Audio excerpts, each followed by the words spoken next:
মাস 20 দিন পর আবারও খোলা হলো উদয়পুরের ঐতিহ্যবাহী মাতা ত্রিপুরা সুন্দরী মন্দিরের প্রণামী বাক্স ও সিন্ধুক।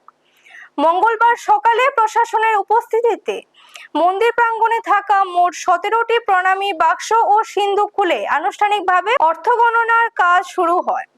এই গণনা দিনভর চলে এবং সন্ধ্যা পর্যন্ত অব্যাহত থাকে। প্রশাসনিক সূত্রে জানা যায়, গত 18 মে সর্বশেষ প্রণামী বাক্স খোলা হয়েছিল।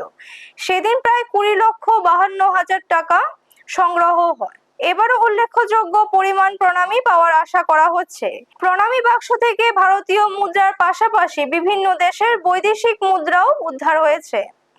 এতে স্পষ্ট মাতা ত্রিপুরা সুন্দরী মন্দিরে শুধু দেশের বিভিন্ন প্রান্ত থেকেই নয়, বিদেশ থেকে বহু ভক্ত ও পর্যটক আসছেন। অর্থ গণনার কাজ স্বচ্ছ ও সুষ্ঠুভাবে সম্পন্ন করতে প্রশাসনের পক্ষ থেকে 17 সদস্যের একটি বিশেষ দল গঠন করা হয়েছে। পুরো প্রক্রিয়াটি প্রশাসনের তত্ত্বাবধানে এবং কড়া নিরাপত্তার মধ্য দিয়ে পরিচালিত হচ্ছে। এ বিষয়ে ডেপুটি কালেক্টর চন্দ্রশেখর চট্টোপাধ্যায় জানান, নির্ধারিত নিয়ম মেনে গণনার কাজ চলছে এবং রাতের মধ্যেই তা সম্পূর্ণ হওয়ার সম্ভাবনা রয়েছে। ব্যুরো রিপোর্ট, নিউজ তৎকাল 24। আমরা গত মে মাসের 18 তারিখে আমরা খুলেছিলাম। ওইখানে আমরা 20,52,000 টাকা আমরা পেয়েছিলাম। আর আজকে আবার আমরা 1 মাস প্রায় 20 দিন পরে খুলছি।